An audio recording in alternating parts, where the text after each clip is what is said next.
All right, welcome everybody to another episode of Tax Sherpa Stories. This is a weird one.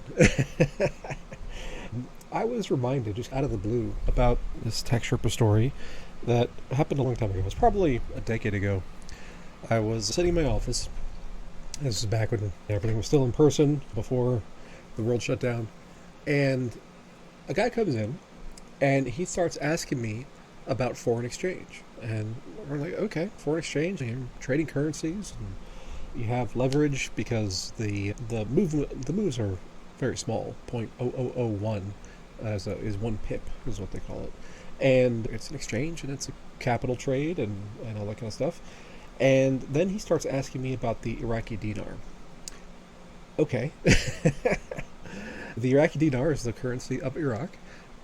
And this guy who's talking to me, we'll call him Bob, because all my people in my stories are named Bob or Alice. Those are the two. So Bob's asking me, he says, what do you think about the Iraqi dinar? And I said, not much. It's a country that's obviously going through a great deal of turmoil. And this was, again, about a decade ago, so it was even more turmoil than it was now because of the active U.S. involvement there. And he says, yeah, but we pulled up the chart, and the chart was very low and very flat. There wasn't a whole lot of motion going on. And so I was saying, this shows that the market doesn't have a whole lot of confidence in the dinar relative to the US dollar. And then he starts saying, yeah, I heard this guy online. He was talking about the Iraqi dinar, and he was talking about how it's going to revalue based on the successful U.S. involvement there in the country. And I had to stop him right there. So, okay, one, the success or not is an open question. And two, even if they are successful, how does that mean that the currency is going to be revalued? And he's talking about historically, this is what has happened, and blah, blah, blah. And then he brings up to me that this has happened before, in that from after the first Persian Gulf War, the currency got devalued quite a bit, and then it came back. And it's interesting parallel. But then he hits me with a quote from whoever he was paying attention to online, that more billionaires were made during this time period in the late 90s than any other time period in the history of the world. And that has since been surpassed. But at the time, that was true. I was like, yeah, but that was also the dot-com boom. It's not apples and apples here. There's confounding factors, let's say. So anyway, he was not very happy with my answers, and he was like, I put in $2,000, and it's gonna go from 0.0008 or whatever it was to 1. It's gonna reach parity with the US dollar. It's like, not a chance in hell. But it's up to you. I think you're wasting your money. The thing that really got me about all this was that, okay, people have different speculations, people have different opinions on markets and all that kind of stuff. Their thesis for how a market's going to play out, if you ask 1,000 people, there's going to be 1,000 different answers. Maybe 2,000 answers. I don't know. But this guy, this Bob, was retired and living on Social Security. And I know this because we're doing his taxes. So Bob's living on Social Security, fixed income, has very little in savings, and depends desperately on that Social Security check. So it's not like he had a whole lot of wiggle room. In the investment world, we talk about appropriateness. Many years ago, I went ahead and took my Series 65 test, which is the investment advisor test. That's a whole other thing. But one of the things they talk about is appropriateness. And a 70-year-old living on Social Security, needing that money for daily life, and investing in super speculative currency exchange is not appropriate. The risk level you need to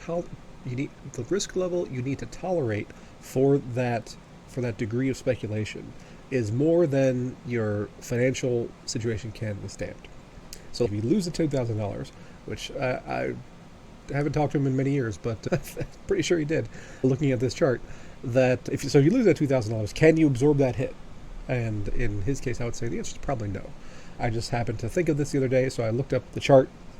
Here's the 10-year chart, and we went from 0.00086, and it pretty much stayed in line there. A little ramp up to 0.0009. So if you made that trade, that was an okay trade, 5 or 8% swing there, and then it comes back, and then it drops. I don't know what happened in January of 2021, but it dropped to 0.0006. And recently here it's popped back up to 0.0007. Not good. The point is not to crap on the Iraqi dinar. I'm sure they have their own issues, and I'm sure they're doing whatever it is that they can to backstop their currency. Whatever you're looking at an investment, it doesn't matter what kind it is. It could be foreign exchange, could be real estate, could be stocks, could be options, could be bonds, could be private equity, could be, loaning money to your brother-in-law. Whatever it is, you have to take a step back, and one, you have to assess the trade itself. Is this speculation? Does this make sense? What's my likelihood of recouping my money? What's my likelihood of profit? What's the downside? What's the upside? All that stuff. And then you have to look at it in terms of your own situation. Not only just your portfolio, does it fit with other things in your portfolio? Are all of your investments too much into one basket? There's different approaches to diversification versus concentration. I say all the time that concentration is for making money, diversification is for keeping money. And then you have to look at your life. How much volatility can your life situation handle? And to make the best decisions for you, all of these factors need to be taken into account. What's right for one person is not going to be right for another person. So somebody who can trade options and make a whole bunch of money that way by doing directional bets, that might not be appropriate for another person. For me, I learned a long time ago that I was not great at directional trading with options. I trade a lot of options. But spread bets and making probabilistic bets on where things aren't going to go, that works a lot better with my personality. Keep all that in mind and try to make the best decisions for yourself. That's not really directly related to taxes. One part that is related to taxes that I have seen crop up many times over the years, one in particular stands out in my mind. This was Alice. She was trading Amazon options back in the day, and this was a good year for Amazon. That she was just riding it. She would buy some options, stock would go up, she'd take the gains, and she'd buy more options. And because options expire in time. She was doing, I think, 30 or 60-day kind of options. And she was rolling it, and the gains kept increasing. Okay, great. It gets to the end of the year, she has a large capital gain. Okay, normally that's a good thing. It does cause tax bills to be had, but you're only paying taxes on money you made, right? Theoretically, that's a good thing. The problem, the sticking point for Alice, is that come January, she's rolling her positions more and more, and now the stock starts going down. She starts losing money, right? And by the time we file our taxes in March, she has basically lost all the money that she gained in the previous year. But she still owes tax on that previous year because those gains are calendar year by calendar year. You have to plan your portfolio in a way that if you have large gains, you want to make sure that you are taking the tax side into account and not spending that money that you need to pay in the springtime. I've seen a few people get into trouble with that, so that's something to keep in mind. And we're coming into November here, so end of the year, so these kind of decisions are things you want to start looking at. And just to wrap up the whole capital gains conversation, tax loss harvesting is always a fun one. So tax loss harvesting is the approach of you coming into the end of the year and you want to say, okay, which positions are my losers? Do I need to offset some of my gains? It's a tried and true strategy where, let's say you have, just picking a number, let's say you have $10,000 worth of capital gains. You don't really want to pay taxes on it. If you can find somewhere $10,000 of loss and capture that, you can harvest that loss. And now your gains were $10,000.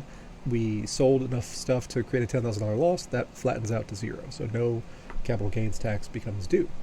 The thing about that is that you have to keep in mind is this a long-term position I want to hold? Because there's what's called the wash sale rule. So the wash sale rule says that if you sell something and then buy it back within 30 days or something substantially similar within 30 days, then it's like the sale never happened and they discount it on your taxes. So if it's something you want to hold, you have to be willing to give it up for at least 30 days, and you're playing the bet that it's not going to drift too much in those 31 days. And if you're willing to do that, then great. If it's a loser and you want to dump it, then dump it. That's almost always the right move. I've had a lot of arguments online over the years with people, and we're talking about whether a loser is worth holding. And to me, at any given moment, if you hold a stock or an option or a bond or whatever it is, there's always a choice because these are extremely liquid, right? Selling a house is time-consuming, expensive. Best case scenario, 3 weeks. For deciding to sell and actually getting to a closing, and that's best case scenario. In the current market, looking a lot longer. But a stock, you go online, you click the button, you're done. Any decision to keep is a decision to buy. That's my opinion. And what that means is that because the transactional friction is so low, you can go online and you can sell something in seconds, then you have to examine your positions at any given point, and you have to say, okay, I own this thing at this price right now. The market is whatever it is. Would I buy it at this point? And if the answer is yes, then great, keep it. If the answer is no, then you have to take a hard look at yourself and you have to say, why am I still holding it? Time has passed since you bought, and things change. Everything changes. Time changes, news changes, economies change, your preferences change, everything.